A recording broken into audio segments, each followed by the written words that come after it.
अस्सलाम वालेकुम students. English master channel की जानिब से I am your tutor. My name is Aqeel Ahmed. आज हम पढ़ेंगे बीए बीकॉम बीएससी पार्ट 1 की जो कंपलसरी इंग्लिश है उसका यूनिट नंबर 6। टॉपिक का नाम है हाउ टू स्टडी। आपको नज़र आ रहा होगा मुताल्ला कैसे करें, हाउ टू स्टडी। इसके अंदर पैराग्राफ हैं, आपको नज़र आ रहा होगा। पैराग्राफ नंबर 1 यहाँ से शुरू होता है, ये यहाँ ख़त्म होता है पैराग्राफ नंबर 1। फिर पैराग्राफ नंबर 2 यहाँ से शुरू होता है नाउ से, और यहाँ ख़त्म होता है कंसंट्रेशन पे। पैराग्राफ नंबर 3 शुरू होता है, ये ख़त्म होता है यहाँ पर स्टॉप पे। 3 पैराग्राफ हो गए, फिर 4 पैराग्राफ हो गए, 5 हो गए, 6। ये 6 पैराग्राफ पर जो है आपको लेसन दिया है, सबक दिया है, unit number 6 how to study. तो मैं ऐसा करूँगा पढ़ाने के लिए आपको, मैं पैराग्राफ नंबर 1 के पहले जितने भी सेंटेंस है, फुल स्टॉप पर एक सेंटेंस ख़त्म होगा, फिर दूसरा सेंटेंस फुल स्टॉप पे मैं नंबरिंग कर लूँगा इसकी। Sentence number 1, sentence number 2, sentence number 3, एक पैराग्राफ मुकम्मल होगा, साथ साथ ट्रांसलेशन करता रहूँगा। जो मुश्किल वर्ड पैराग्राफ ख़त्म हो जाएगा, जो उसके मुश्किल वर्ड आएंगे फिर वो उसके मुश्किल वर्ड का मतलब बता दूँगा आपको।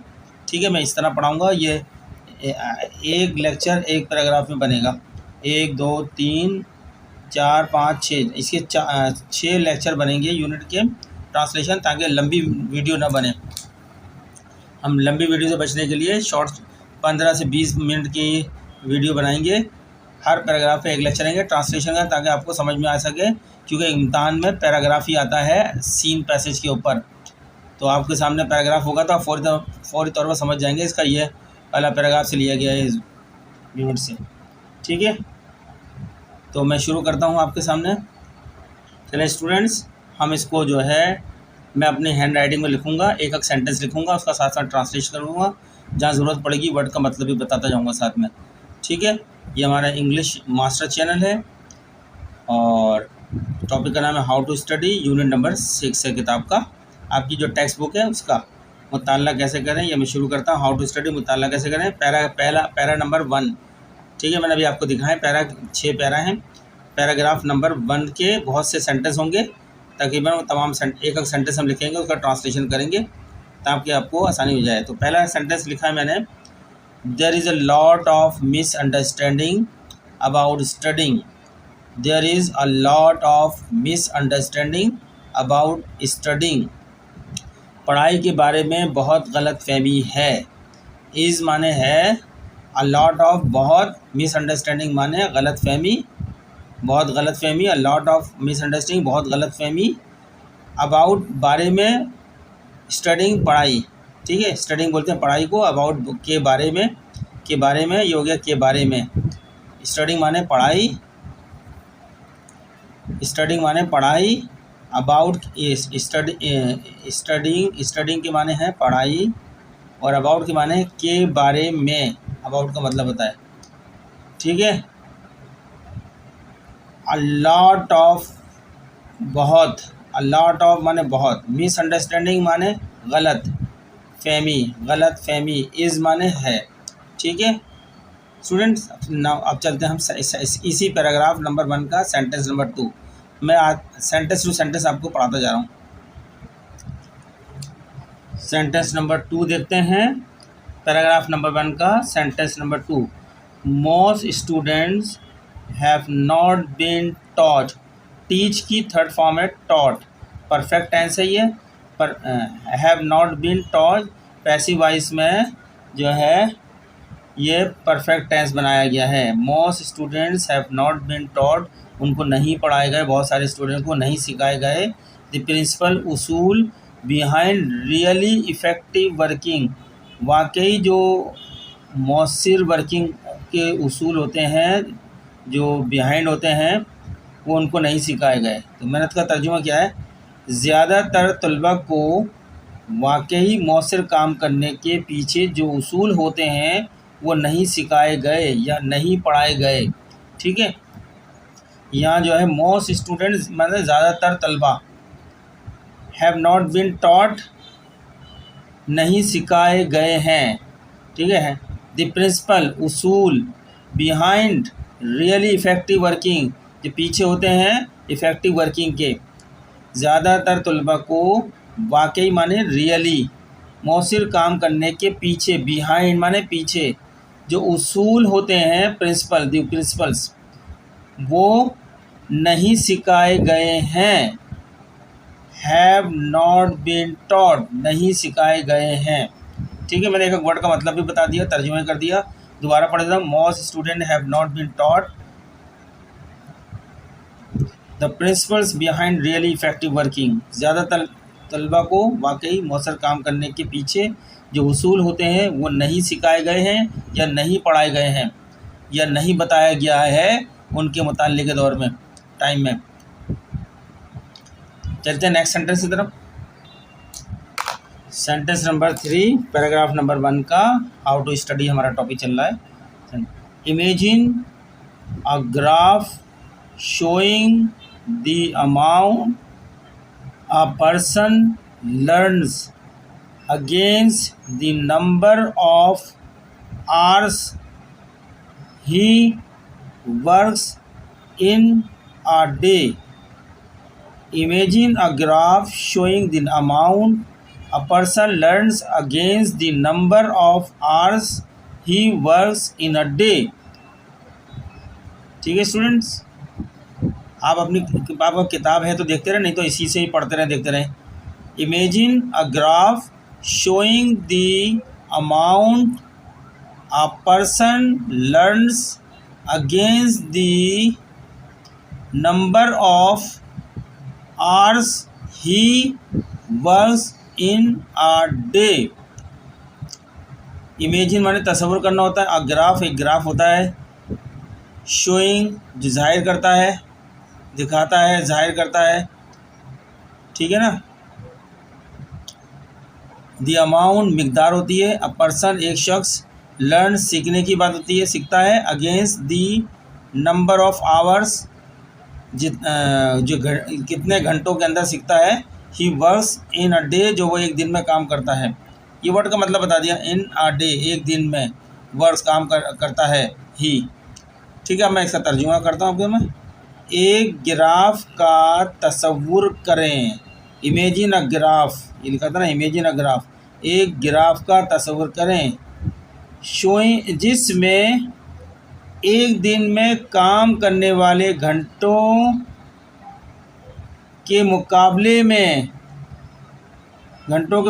में एक शख्स सीखने की मिकदार को जाहिर करता है। शोइंग का मतलब जाहिर करना होता है, जो ट्रांसलेशन में आखिर में शो कराए, जाहिर करता है। द अमाउंट ऑफ पर्सन, मिकदार की बात हो रही है, मिकदार किस चीज़ की, लर्न सीखने की मिकदार जाहिर करता है, ठीक है ना।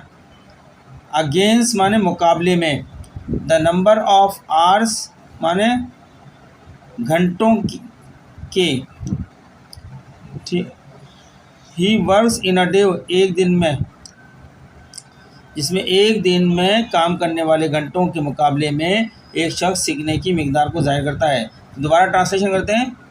Imagine a graph showing the amount a person learns against the number of hours he works in a day. एक ग्राफ का तस्वुर करें, तस्वुर करना माने अपने ख्याल में लेकर आएँ एक ग्राफ को, जिसमें एक दिन में काम करने वाले घंटों के मुकाबले में, एक दिन में जो काम करे जाते हैं, जितने घंटे खर्च होते हैं, उसके मुकाबले में एक शख्स सीखने की मिकदार को जाहिर करता है कि एक दिन में जो उसे पढ़ाई करी वो उसने कितना सीखा है, मिकदार को जाहिर करता है।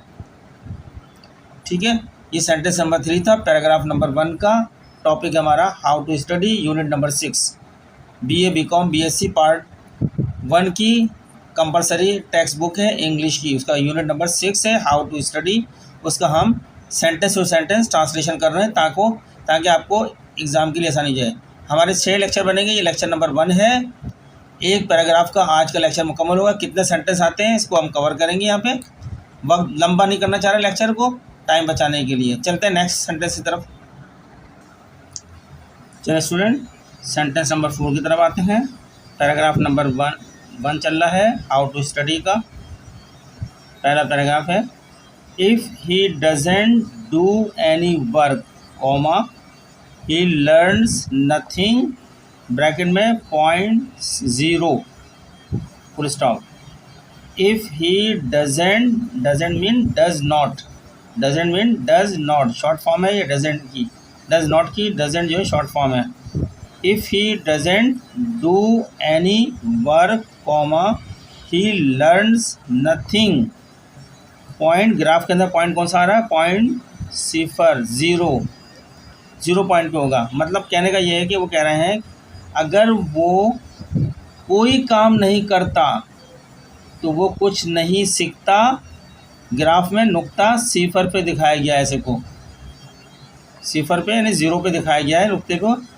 जब एक तालिब इल्म दिन में कोई काम नहीं करता, कोई पढ़ाई नहीं करता, सीखने के हवाले से खाली बैठ के टाइम गुजारता है, कोई काम नहीं करता, तो वो कुछ नहीं सीखता। उसको ग्राफ में नुक्ता 0 पे दिखाया गया है, बिल्कुल 0 के ऊपर। 0 से ऊपर जाएगा तो आगे बढ़ेगा ना, वो कुछ करेगा, घंटे खर्च करेगा तो। ठीक है, नेक्स्ट सेंटेंस देखते हैं। चलें स्टूडेंट, सेंटेंस नंबर 5 पढ़ते हैं। पैराग्राफ नंबर 1 का sentence number 5। If he does an hours work he learns a certain amount. तो ग्राफ में शो करा है 0.1। If he does an hours work he learns a certain amount, bracket में show किया है 0.1। मतलब अगर वो 1 घंटे काम करता है तो वो एक ख़ास मिक़दार सीखता है। वो एक ख़ास मिक़दार क्या है? वो नुक्ता 1 पर आ जाता है। ठीक है, ग्राफ के नुक्ता 1 पर पहुंच जाता है। जब कुछ नहीं करता तो लिखा था 0 के ऊपर, वो नुक्ता 0 पे रहता है। जब कुछ नहीं करता पूरे दिन में, जब पूरे दिन में सिर्फ 1 घंटा पढ़ाई करता है, 1 घंटा पढ़ाई के हवाले मुताल्ले के हवाले से करता है, तो वो ग्राफ के नुक्ता 1 पर यानी 1 पर आ जाता है। यानी एक ख़ास मिक़दार, सर्टेन अमाउंट, सर्टेन अमाउंट माने एक ख़ास मिक़दार। ठीक है ना, लर्न माने सीखता है। ठीक है, अगर वो 1 घंटे काम करता है, if he does an hours work, अगर वो 1 घंटे काम करता है, ही लर्न वो सीखता है, अ सर्टेन अमाउंट एक ख़ास मिक़दार। ठीक है, 0.1 पर, वो 0.1 पर पहुंच जाता है इस मिक़दार का ग्राफ के अंदर। ठीक है स्टूडेंट, चलते हैं सेंटेंस नंबर 6 की तरफ। सेंटेंस नंबर 6 देखते हैं, पैराग्राफ नंबर 1 क्या। इफ़ ही डज 2, 2 बार 2 लिख दिया मैंने, इस 2 को मिटा देता हूँ मैं। If he does 2 hours, HOUR के बाद अपॉस्ट्रोफी लगाइए प्लूरल के अंदर। जब प्लूरल होती है तो उसको एस के बाद लगाते हैं अपॉस्ट्रोफी। ये गलत, ये इसको अपॉस्ट्रोफी नहीं है, कुछ भी नहीं है ये, HOURS फिर अपॉस्ट्रोफी लगाइए। If he does 2 hours work he learns about twice, माने 2 गुना, ट्वाइस एज मच 0.2। कहाँ पहुँच जाता है वो? 0.2 के ऊपर पहुँच जाता है ग्राफ के अंदर। If he does 2 hours work, if he does 2 hours work he learns about twice as much. अगर वो 2 घंटे काम करता है तो वो तकरीबन, एज मच माने तकरीबन, अबाउट माने तकरीबन, यहाँ लिखा अबाउट माने तकरीबन, तो वो तकरीबन ट्वाइस, दुगना सीखता है, ट्वाइस एज मच। अगर वो 2 घंटे काम करता है तो वो तकरीबन दुगना सीखता है। कौन से नुक्ते पर पहुंच जाता है? फिर वो नुक्ता 2 पर पहुंच जाता है ग्राफ के अंदर। ठीक है,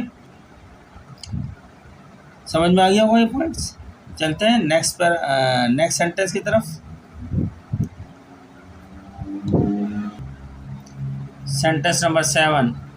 if he does more work he'll, यानी ही विल, अपॉस्ट्रोफी लगाइए और डबल एल, ये शॉर्ट फॉर्म है ही विल की। हिल पढ़ते हैं ना, ही विल की शॉर्ट फॉर्म है। He will learn still more कौन से पॉइंट पे पहुंचेगा? वो पॉइंट 3 के ऊपर पहुंच जाएगा, ग्राफ के अंदर पॉइंट 3 पहुंचेगा। If he does more work he'll learn still more, और कहाँ पहुंच जाएगा? पॉइंट नंबर 3 पे। मतलब अगर वो ज़्यादा काम करता है तो वो मज़ीद सीखेगा। अगर वो ज़्यादा काम करता है तो वो मज़ीद सीखेगा, यानी और सीखेगा। कहाँ, कौन से नुक्ते पर पहुंच जाएगा? नुक्ता 3 के ऊपर पहुंच जाएगा। एक ग्राफ की शक्ल में ये आपको समझा रहे हैं कि अगर वो कुछ नहीं सीखता तो वो ग्राफ के नुक्ता ज़ीरो पर रहेगा। अगर वो 1 घंटा काम करता है तो वो ग्राफ का जो है नुक्ता 1 पर आ जाएगा। अगर 2 घंटे काम करता है तो वो ग्राफ के नुक्ता 2 पर आ जाएगा। अगर 2 घंटे से भी ज़्यादा काम करता है तो वो ग्राफ के नुक्ता 3 पर आ जाएगा। ठीक है, यानी जैसे जैसे वो अपना मुताले का वक्त बढ़ाता जाएगा तो ग्राफ में उसका मिकदारी पॉइंट जो है बढ़ता चला जाएगा। ठीक है, चलते हैं नेक्स्ट सेंटेंस की तरफ। स्टूडेंट सेंटेंस नंबर 8 देखते हैं, paragraph number 1 how to study का।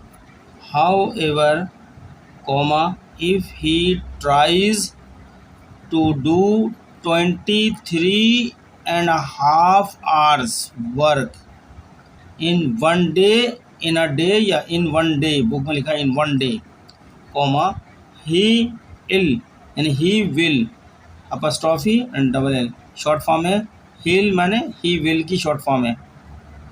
हिल बी सो एग्जॉस्टेड, थक जाएगा, एग्जॉस्टेड थक जाएगा, दैट ही विल हार्डली, बमुश्किल ही, रिमेंबर याद रहे कुछ उसको, रिमेंबर माने याद रहना, बमुश्किल ही कुछ याद रहे, कॉमा कॉलन आ गया ये। व्हाट ही लर्न्स, जो कुछ वो सीखेगा, विल बी वेरी लिटिल, बहुत ही कम होगा। तो ऐसी सूरत हाल उसने जो ग्राफ पे दिखाई है राइटर ने, मुसलमान वो पॉइंट 4 पे दिखाई गई है। पॉइंट 4 का मतलब है अगर वो एक दिन में 23.5 घंटे पढ़ाई करता है तो वो इतना थक जाएगा कि जो कुछ उसने पढ़ा है शायद ही उसे कुछ याद रहे, और इस तरह वो बहुत कम सीखेगा इतना लंबी पढ़ाई करने की। 24 घंटे में से 23.5 घंटे अगर पढ़ाई करे तो। ठीक है, चलें उर्दू पढ़ते हैं इसकी ट्रांसलेशन। ताहम अगर वो एक दिन में 23.5 घंटे काम करने की कोशिश करता है, कॉमा तो वो इतना थक जाएगा कि इसे शायद ही कुछ याद होगा, कॉलन आ गया। जो कुछ वो सीखेगा वो बहुत कम होगा। ऐसी सूरत हाल को मुसन्निफ़ ने नुक्ता 4 पे दिखाया है ग्राफ के। तो स्टूडेंट इतनी लंबी स्टडी मत करिएगा कि 24 घंटे में से आप 23.5 घंटे पढ़ने बैठ जाएं, तो इस पर अमल करिएगा। बहुत इंपॉर्टेंट बात बता रहा है वो स्टूडेंट्स को मुताल्ला करने की। आगे पैराग्राफ में बताएगा कि सही मुताल्ले के लिए कितने आवर्स घंटे चाहिए, वो भी बताएंगे, लेकिन इस पैराग्राफ में अभी तक यही बातें हुई हैं। इसका पढ़ाने का मुझे मकसद ये है कि जब इम्तहान में सीन पैसेज पे ये पैराग्राफ आए हैं ना कोई भी, तो आपने सेंटेंस टू सेंटेंस ट्रांसलेशन करके उसको पढ़ा है तो आपके जहन में पूरा वो जो उसका मफहूम आ जाएगा और इम्तहान में आराम से सीन पैसेज कर देंगे। अगर आप मेरी वीडियो को रिपीट करके बार बार सुनेंगे तो आपको पूरा सबक याद हो जाएगा। तो इसका लास्ट सेंटेंस की तरफ चलते हैं। सेंटेंस नंबर 9 इसका लास्ट सेंटेंस है इस पैराग्राफ नंबर 1 का, हाउ टू स्टडी। तो एक लास्ट सेंटेंस और करते हैं, इसके बाद हमारा आज का लेक्चर मुकम्मल हो जाएगा। फिर इसी को कंटिन्यू करेंगे पैराग्राफ 2 को लेसन नंबर या लेक्चर नंबर 2 की शक्ल में। तो स्टूडेंट चलते हैं पॉइंट 9 जो कि इस पैराग्राफ का लास्ट सेंटेंस है। सेंटेंस नंबर 9 के ऊपर चलते हैं, लास्ट सेंटेंस है। If he did lace work, he apostrophe और डी शॉर्ट फॉर्म है ही वुड की, ही वुड लर्न मोर। तो पॉइंट बताया कौन सा पॉइंट पे पहुंचेगा, 5 पॉइंट पे, यानी कम। इससे पहले वाले पे पॉइंट 4 के ऊपर तो वो 23.5 घंटे काम कर रहा था, तो वो इतना थक जाता था उसको कुछ याद नहीं था। लेकिन अगर उससे कम काम करेगा, वो कम वर्क करेगा तो वो ज़्यादा सीखेगा। अगर इसने कम काम किया तो वो ज़्यादा सीखेगा। ऐसी सूरत हाल को कहाँ दिखाया उसने, नुक्ता 5 पर दिखाया है कि अगर वो कम काम करता है उससे जो 23.5 घंटे के बारे में बताया गया है जो पॉइंट 4 पे था ग्राफ के, अगर वो उससे कम काम करे तो ये ग्राफ पे पॉइंट 5 के पर नुक्ता 5 पर पहुंच जाएगा। ठीक है, लर्निंग के, तो वो ज़्यादा सीख लेगा, अगर इसने कम काम किया तो वो ज़्यादा सीखेगा। तो स्टूडेंट्स, ये हमने सेंटेंस टू सेंटेंस की शक्ल में आपको ट्रांसलेशन करके पूरे सबक की paragraph number 1 how to study unit number 6 के जो 6 है वो आपको पढ़ाया है। यहाँ पर पूरा हमने पढ़ाया है आपको अच्छी तरीके से। हमें उम्मीद है, यकीन है कि आपको बिल्कुल हमारे पढ़ाए हुए तरीके से समझ में आ जाएगा सबक। आपको किसी हेल्प या टीचर की ज़रूरत नहीं है। अगर आपको कोई इसमें प्रॉब्लम होती है तो आप हमें कमेंट्स में लिखें, हम उसको सॉल्व करेंगे आपकी प्रॉब्लम। लेकिन मुझे इसके अंदर इतने कोई मुश्किल अल्फाज नहीं थे जो मैं आपको अलग से अल्फाज भी बताता।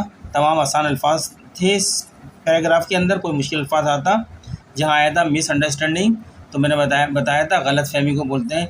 अ लॉट ऑफ माने बहुत के लिए बताया था। स्टडिंग के माने मैंने बताया पढ़ाई। अबाउट माने के बारे में बताया था मैंने जो। और बाकी प्रिंसिपल उसूल होते हैं। बिहाइंड पीछे, रियली जो है वाकई ही, इफ़ेक्टिव मौसिर होता है वर्किंग काम करने के पीछे, शोइंग ज़ाहिर करना, ये सारी चीज़ें आसान अल्फाज हैं, इसमें कोई ऐसा अल्फाज नहीं था। तो स्टूडेंट, उम्मीद करते हैं कि आपको समझ में आया होगा, आप इससे बेनिफिट करेंगे, अपने इम्तिहान की तैयारी करेंगे। चूँकि अभी ज़्यादातर तो लोगों के इंग्लिश का पेपर ख़त्म हो चुका है, जो अभी कॉमर्स के थे। मुझे नहीं पता शेड्यूल में किन लोगों का रह गया इंग्लिश का पेपर, लेकिन नेक्स्ट ईयर तक मैं अपना बहुत ज़्यादा मवाद इसमें दे दूँगा। और अब मैं फ़र्स्ट ईयर सेकेंड ईयर की जो इंग्लिश है उसको भी इसी टॉपिक में लेकर आना चाह रहा हूँ। तो आज से या कल से मैं फ़र्स्ट ईयर वालों के लिए भी काम कर दूँगा, उनकी इंग्लिश भी इसी तरीके से सेंटेंस बाय सेंटेंस समझाऊँगा उनको फ़र्स्ट ईयर सेकेंड ईयर के लिए, ठीक है। उसके बाद पेपर हल करूँगा। अभी तो इसके 6 इस सबक में हाउ टू स्टडी में 6 पैराग्राफ हैं। हमने इस लेसन में, मैं लिख देता हूँ, ये लेसन नंबर,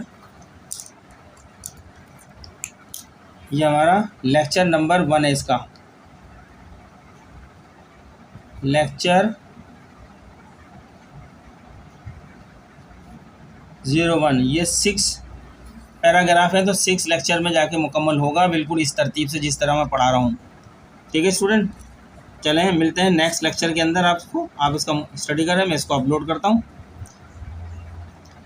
मैं बिल्कुल जैसे करता हूँ वैसे ही अपलोड कर देता हूँ फ़ौरन, उसमें कुछ वो सेटिंग नहीं करता मैं, ताकि आपके ऊपर टाइम ज़ाया ना हो, आपके पास जल्द से जल्द पहुँच जाए। मिलते हैं नेक्स्ट लेक्चर में। तो आपसे जाते हुए आपसे रिक्वेस्ट करते हैं, आपको हमारे ये तरीका समझ में आ रहा है तो हमारे इंग्लिश मास्टर चैनल को सब्सक्राइब करें, लाइक करें, आगे दूसरों को शेयर भी करें और कमेंट्स भी करें। इसके अलावा कॉमर्स के सब्जेक्ट के लिए हमने पहले भी इसमें बताया कि हमने अलग से इसी 1-1.5 हफ्ते पहले एक नया चैनल खोला है, उसका नाम है सर अकील एजुकेशन।